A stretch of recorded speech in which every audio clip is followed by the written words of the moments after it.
সম্মানিত ভিউয়ার্স, কেমন আছেন সবাই? আশা করি আল্লাহর রহমতে ভালো আছেন, সুস্থ আছেন। আপনাদের সাথে আমি রয়েছি মোহাম্মদ রাশেদ মোশাররফ, শিক্ষক নিবন্ধনধারী কারিগরি শিক্ষা ও trade instructor, Itna Nurpur DD মাদ্রাসা, ইটনা কিশোরগঞ্জ। সম্মানিত ভিউয়ার্স, আপনারা দেখছেন জব টিচার্স টিভি। সম্মানিত ভিউয়ার্স, আমার নিজ জেলা জামালপুর ও নিজ উপজেলা সরিষাবাড়ি উপজেলা। সম্মানিত ভিউয়ার্স, আজকের আলোচ্য বিষয় ষষ্ঠ গণবিজ্ঞপ্তি 2025-এ যে 17টি উপজেলায় 30% নারী কোটা থাকবে না। সম্মানিত ভিউয়ার্স, আপনারা সবাই জানেন যে এমপিওভুক্ত স্কুল, কলেজ, মাদ্রাসা এবং কারিগরি শিক্ষা প্রতিষ্ঠানে সহকারী শিক্ষক, ট্রেড ইনস্ট্রাক্টর ও প্রভাষক পদমর্যাদায় নিয়োগ দান করে থাকে বেসরকারি শিক্ষক নিবন্ধন ও প্রত্যয়ন কর্তৃপক্ষ NTRCA। এবং 2005 সাল থেকে সর্বপ্রথম শিক্ষক নিবন্ধন পরীক্ষা অনুষ্ঠিত হয় এবং 2016 সাল থেকে প্রথম শিক্ষক নিবন্ধনের গণবিজ্ঞপ্তি অনুষ্ঠিত হয়। 2005 সাল থেকে 2024 সালের ডিসেম্বর পর্যন্ত মোট 18টি শিক্ষক নিবন্ধন পরীক্ষা অনুষ্ঠিত হয়েছে এবং 2016 সাল থেকে 2024 সাল পর্যন্ত মোট 5টি শিক্ষক নিবন্ধনের গণবিজ্ঞপ্তি সম্পন্ন হয়েছে। তো এই 18টি শিক্ষক নিবন্ধন দিয়ে প্রায় 6,70,000-এর মতো শিক্ষক নিবন্ধন সনদ অর্জন করেছেন এবং এই 5টি শিক্ষক নিবন্ধনের গণবিজ্ঞপ্তি দিয়ে বিভিন্ন এমপিওভুক্ত শিক্ষা বা 35,000 এমপিওভুক্ত শিক্ষা প্রতিষ্ঠানে প্রায় 1,64,000 প্লাস অ্যাপ্লিক্যান্ট প্রার্থী শিক্ষকতা পেশায় নিয়োজিত রয়েছেন NTRC'র মধ্য দিয়ে।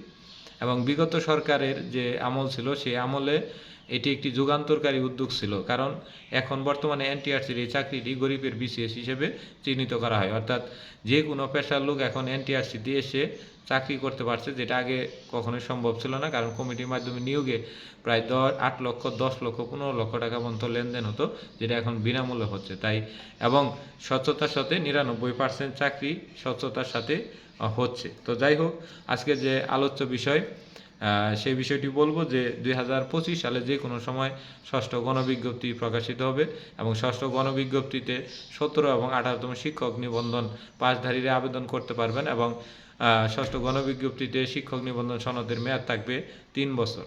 তো যাই হোক, 17টি উপজেলায় যে আজকে 30% নারী কোটা থাকবে সেই বিষয় নিয়ে আজকে আলোকপাত করব। যেহেতু মূল বিষয় বলার আগে আরেকটু বিষয় বলে দিলাম, যাতে আপনার এই তথ্যগুলো যাদের কাছে নাই তারা বিষয়টি জানলেন এবং শিক্ষক নিবন্ধন সম্পর্কে তাদের ভিতরে একটি সম্যক ধারণা আসলো।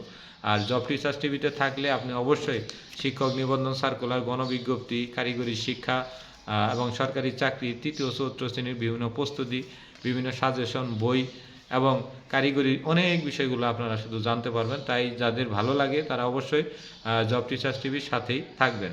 তো যাই হোক, যে 17টি জেলার কথা, যে উপজেলার কথা বললাম যে 30% নারী কোটা থাকবে না, এই সকল উপজেলায় আপনারা যদি আবেদন করেন তাহলে আপনাদের এই নারী কোটাজনিত কোনো কারণে আর এমপিওভুক্ত হতে সমস্যা হবে না।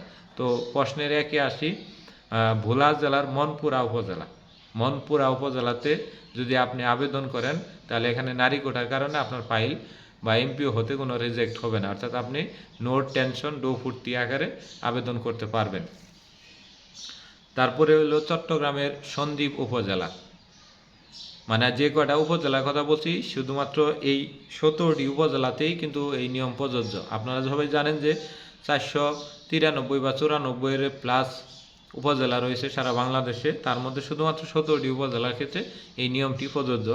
চট্টগ্রামের সন্দ্বীপ উপজেলা, কুমিল্লার মেঘনা উপজেলা, কক্সবাজারের কুতুবদিয়া উপজেলা, কক্সবাজারের মহেশখালী উপজেলা, নোয়াখালীর হাতিয়া উপজেলা, গোপালগঞ্জের কোটালীপাড়া উপজেলা, মানিকগঞ্জের দৌলতপুর উপজেলা, ময়মনসিংহের ধোবাউড়া উপজেলা, বাগেরহাটের শরণখোলা উপজেলা, খুলনার দাকুব উপজেলা, তারপর খুলনার কয়রা উপজেলা, সাতক্ষীরা শ্যামনগর উপজেলা, কুড়িগ্রামের রাজীবপুর উপজেলা, কুড়িগ্রামের রৌমারী উপজেলা, নওগাঁর আত্রাই উপজেলা এবং সিরাজগঞ্জের চোহালী উপজেলা। এই কয়টি উপজেলাতে আপনারা আবেদন করতে পারবেন। কোনো ধরনের নারী কোটাজনিত সমস্যার কারণে আপনার কোনো ফাইল রিজেক্ট হবে না। আর এই যে উপজেলা, এই উপজেলার কিন্তু পৌর এলাকাতেও আপনি আবেদন করতে পারবেন, ইউনিয়ন পরিষদও করতে পারবেন এবং মফস্বল এলাকাগুলোতেও আপনারা আবেদন করতে পারবেন।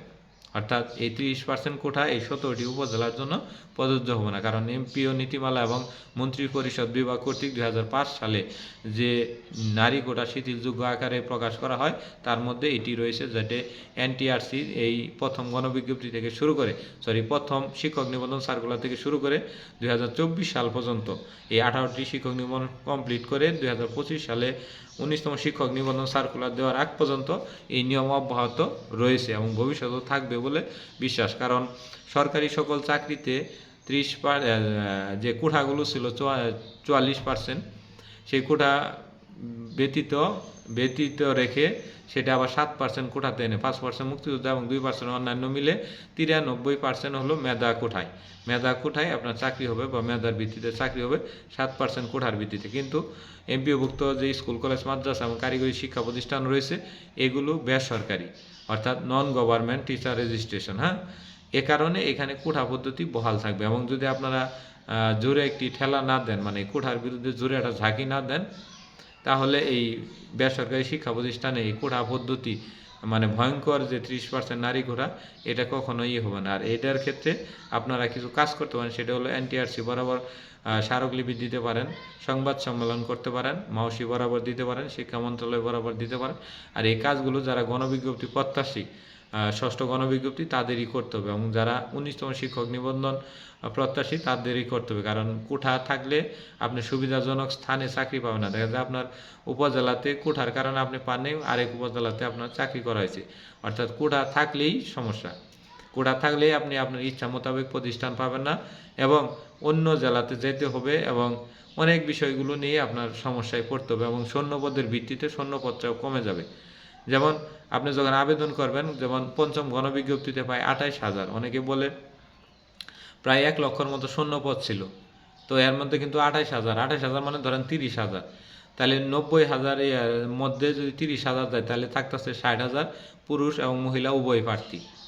তাহলে আসলে মূল গণবিজ্ঞপ্তি একটা ছেলেদের জন্য শুধুমাত্র কত 60,000 পদে। তো এই 60,000-এর মধ্যে ভালোই কিছু ফিল আপ হয়েছে, এর মধ্যে কিন্তু আমার মহিলারা ভালো ভালো পদ নিয়ে নিছে। তো সেই হিসেবে এই 28,000 পদের মধ্যে পঞ্চম গণবিজ্ঞপ্তিতে মহিলারা মাত্র আপনার 7 বা 8,000 বা 9,000-এর মতো শূন্যপদ ফিল আপ হয়েছে, আর 18,000 শূন্যপদ এখনও ওই রয়েছে। ষষ্ঠ গণবিজ্ঞপ্তিতে এগুলো যুক্ত হবে। তার মানে নারী কোটার ভয়াবহতা দেখেন, এই নারী কোটায় কিন্তু অন্য কোনো পুরুষ প্রার্থী প্রবেশ করতে পারবে না যে পর্যন্ত আরেকটা নারী না আসবো, কিংবা মন্ত্রী পরিষদ থেকে এই নারী কোটা যে পর্যন্ত শিথিলতা না হবো বা বাতিল না হবো। তো বিষয়টি আশা করি বুঝেছেন। ভিডিওটি ভালো লেগে থাকলে অবশ্যই লাইক, কমেন্ট, শেয়ার দিয়ে আমাদের পাশে থাকবেন।